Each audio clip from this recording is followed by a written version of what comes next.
Inside Business in association with Global Eye.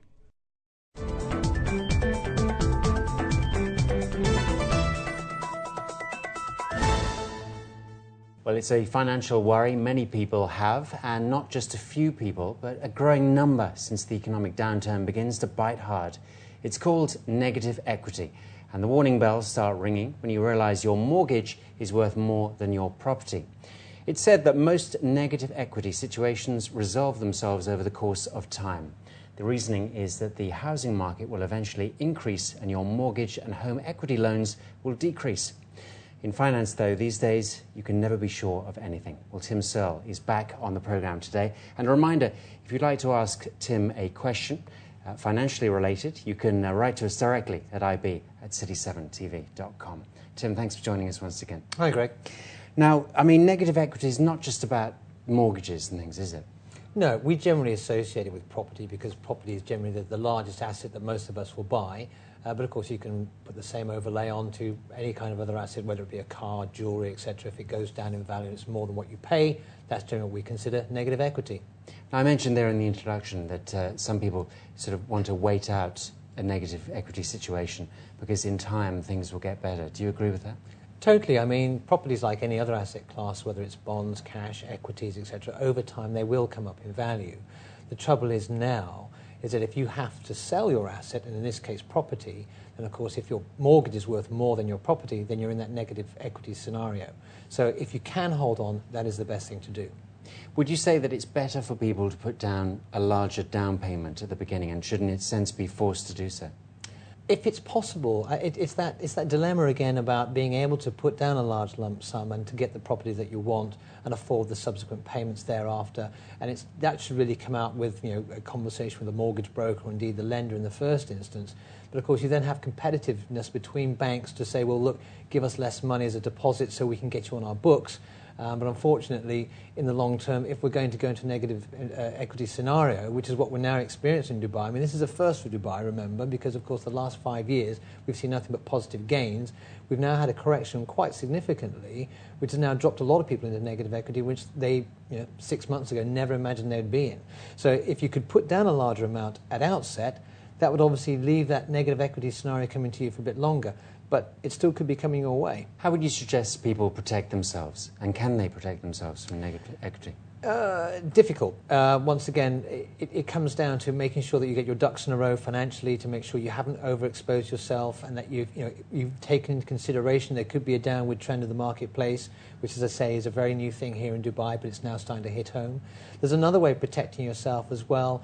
From an insurance perspective, we generally advise people to have some insurance to protect themselves against the loan should they become seriously ill or indeed die.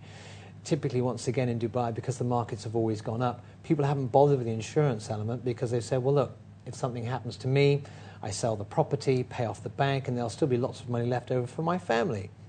That's not the case anymore. So we can still plan for that by putting in an insurance arrangement. So if something were to happen to somebody, whether it's a serious illness or death, then that outstanding debt, which is with the bank, will be paid off.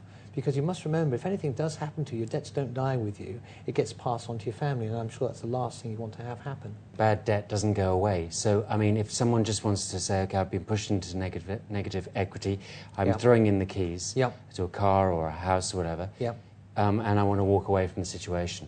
Is that a viable situation for them?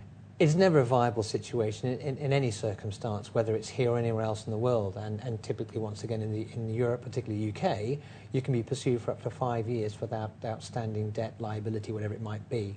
So expect the same thing here. Even though we don't have an official register or an official agency to monitor debt here, it is coming. And certainly if you were to do that and then come back to the Emirates to try and obtain credit to maybe repurchase property here, that's going to show somewhere. And the central bank does actually keep a black mark against people's names, which all the banks do check when they're obviously offering credit to people.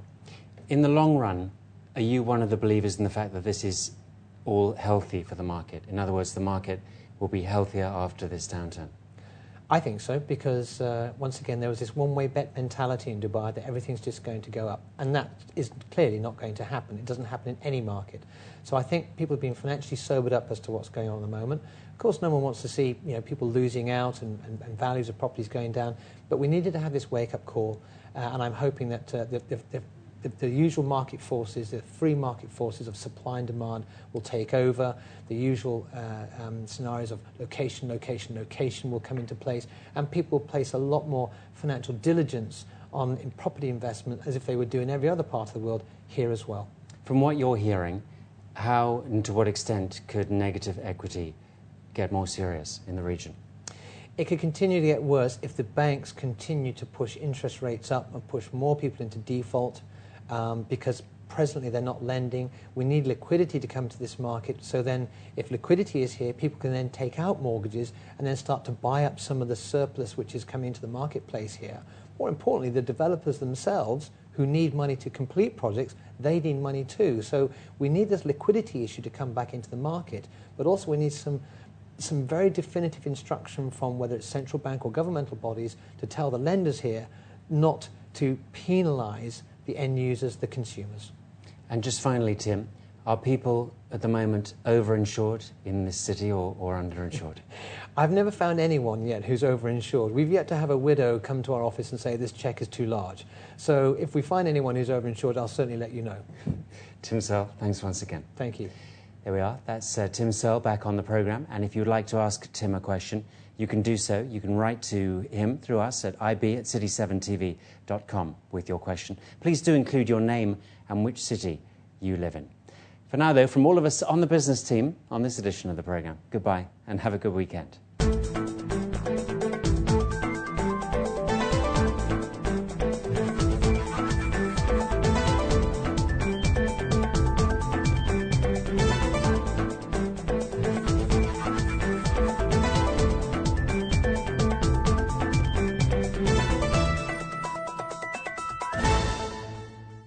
Inside Business in association with Global Eye.